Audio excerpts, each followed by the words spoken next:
We're checking in today at the closure of the annual youth birding competition in Mansfield, Georgia at the Charlie Elliott Wildlife Center.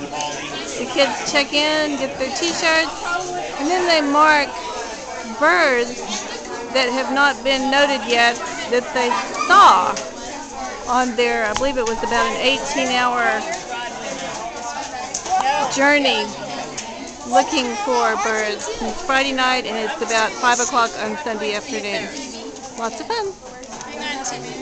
Parents, children, scout leaders, elementary, pre-elementary, and high schoolers.